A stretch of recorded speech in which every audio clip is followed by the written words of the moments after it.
there is a wall. There are hundreds of bodies pressed against it. And in the middle of that crush stands a 21-year-old tennis player, shouting for space so she doesn't get trampled by her own fans. This actually happened to Alex Eala at the Australian Open, on a court that was never built to hold the crowd that showed up for her. And it's only one scene in a story that's about to reach its biggest stage yet, Wimbledon, where the same question is about to be asked all over again, except this time on a far bigger court, in front of a far bigger audience. Here's where it begins. On June 22, 2026, the WTA dropped its updated world rankings, and one name jumped 5 spots overnight, Alex Eala, from world number 35 to world number 30. That jump alone might have meant nothing more than a few extra lines in a tournament program. But a few hours later, world number 9 Victoria Mboko of Canada pulled out of Wimbledon with a knee injury. That single withdrawal shifted every seed beneath it by exactly 1 place. And just like that, Eala landed at number 29 seed in Wimbledon's draw. 1 ranking point. 1 withdrawal. That's all it took to make her the first Filipina ever seeded at a Grand Slam tournament, and the first Southeast Asian singles player seeded at a major since Thailand's Tamarine Tanasugarn back at the 2009 Australian Open, 17 years earlier. But to understand how she actually got there, you have to rewind the tape further than that single afternoon. Go back 1 week, to the Berlin Open, a WTA 500 event in Germany. Eala wasn't even supposed to be a factor here. She walked in as a wild card, the player nobody circled on their bracket, the name tournament previews mention only in passing. Round 1, she beats Croatia's Donna Vekic. Fine, a solid result, nothing more. Then she walks onto court against Elena Rybakina, world number 2, a former Wimbledon champion, and wins 7-5, 6-4. 2 rounds later, she takes down world number 8 Elena Svitolina. 2 top 10 scalps, back-to-back, against players most of the tour wouldn't dare predict losing to a wild card. Former British number 1 Greg Ruzetsky summed it up afterward, "I mean, to beat Rybakina and Svitolina back-to-back is so impressive, and we talked about it. It was just a matter of time before she had that breakthrough." Only Linda Noskova of the Czech Republic could finally end the run, beating her 6-2, 6-4 in the semifinal, before going on to lift the title herself. Now rewind again, because Berlin wasn't where this started either. 1 week before Berlin, Eala had already won a title on grass at the Birmingham Open. Her second career trophy. Her first ever on grass. In the final, she faced Nikola Bartunkova of the Czech Republic and clawed back from a set down to win 5-7, 6-3, 7-5, snapping an 0-13 career losing streak against Czech opponents, a number that had quietly followed her around the tour for years. "It sounds really beautiful, of course," she said, lifting the trophy. "But lifting this trophy does not mean that I will be among the greats yet, so I am motivated to keep working." Add it up, and her grass court record stood at 9 wins, 3 losses heading into Wimbledon. She wasn't walking into the tournament hoping to survive 1 round. She was walking in expecting to win several. But none of that, not the ranking, not the titles, not the top 10 wins, explains the wall. None of that explains why thousands of people were lining up outside a tennis court hours before a single ball had even been struck. Rewind to the Australian Open, months earlier. Eala's first round match is assigned to court 6, a mid-sized court, nowhere near big enough for what was coming. The queue starts forming hours early. It stretches back toward Rod Laver Arena, snaking through walkways never designed to hold that many people for a court that size. The court fills up completely. Then security shuts the gates, and hundreds of fans are turned away entirely, left standing outside in the heat, watching on big screens scattered around the grounds, flags in hand, refusing to leave even when they couldn't see the actual match. Journalist Jose Morgado wrote in real time, while it was still unfolding, "Putting Eala on court 6 is just dumb." Inside the court itself, every single point triggers a roar. "Let's go, Alex." Over and over, drowning out the umpire's attempts to call for quiet. She loses in 3 sets, 0-6, 6-3, 6-2, to American Alicia Parks.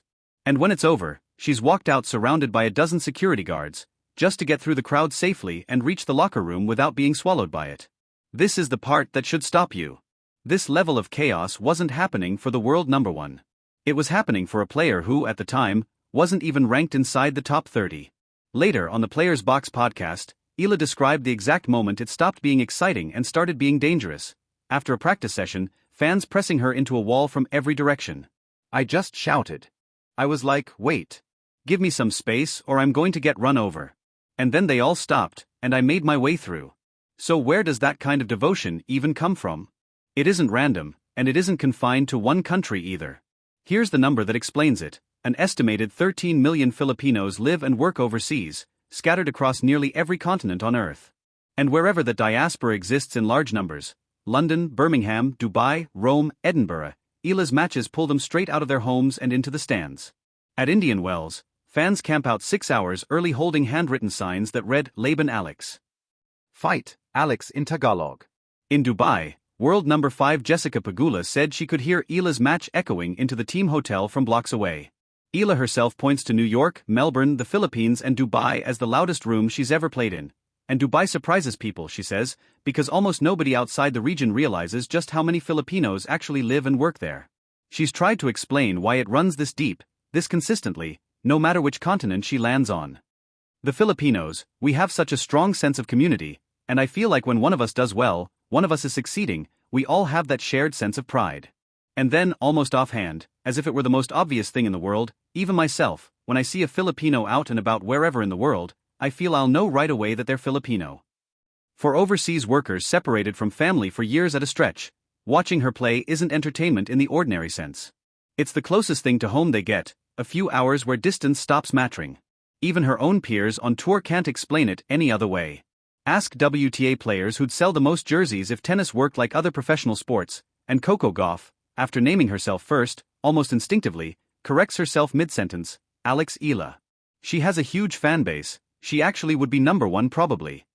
Iva Jovic, ranked world number 17 and one of Eala's closest friends on tour, doesn't hesitate either, Alex Eala, because so many fans. So many Filipinos show up, I love it, I think it's great. On the Nothing Major podcast, 3 former professionals argue it out live, on air, without any prompting. Sam Querrey asks the question outright, is she the biggest draw in women's tennis right now? In the world?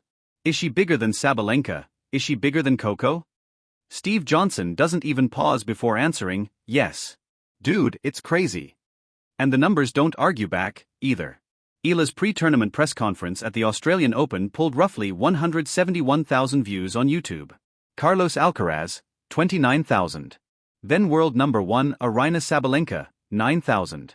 A player ranked outside the top 30 at the time, outdrawing the actual best players in the world, combined, several times over. So now picture Wimbledon, knowing all of this, and knowing the draw could not have set up a more dangerous, more electric path even if it had been written for television. The draw dropped Friday, June 26. Round 1, Renata Zarazua of Mexico, world number 76, the exact player who beat Eala in August 2024 in Cary, North Carolina, in a 3-set battle that's been waiting 2 years for its rematch. Survive that, and the reward is a trap disguised as an opportunity. Round 2 puts her against the winner of Serena Williams, back on a Wimbledon wildcard after years away from the sport she once dominated completely, against Maya Joint, the very player who denied Eala the 2025 Eastbourne title in an agonizing final. Either outcome is a nightmare matchup wrapped in a dream scenario. And lurking in that same section of the draw is defending champion Iga Swiatek, patiently waiting for whoever manages to survive the carnage above her. Before any of it kicked off, there was one more storyline written into this Wimbledon build-up. At Bad Homburg, Eala teamed up with Venus Williams in doubles for the very first time in either of their careers, and they won 6-3, 6-4, reaching the quarterfinals together in their debut as a pair. Williams is 46 years old, a 7-time Grand Slam champion, a name that belongs in tennis history books long before Eala was even born.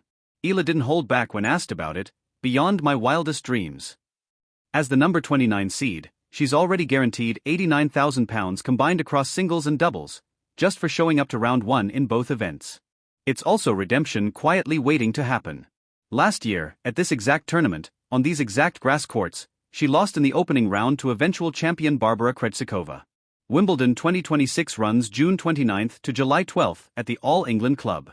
Eala walks in with a 9-3 grass court record for the season, a title in Birmingham, a semi-final in Berlin, and a legend's name now permanently linked to hers in doubles history. No Filipino, man or woman, has ever carried a seed into this tournament before her. The number on the draw sheet says 29. The story behind that number says something else entirely. And somewhere in the crowd at the All England Club, when her name is finally called, there will be another wall. Another crush of bodies pressed together at the gates. Another sea of flags straining against a barrier, all hoping for one glimpse of the same 21-year-old who once had to shout just to make it through a crowd in Melbourne. The wall never really went away. It just packed up, crossed an ocean, and moved to a bigger stage.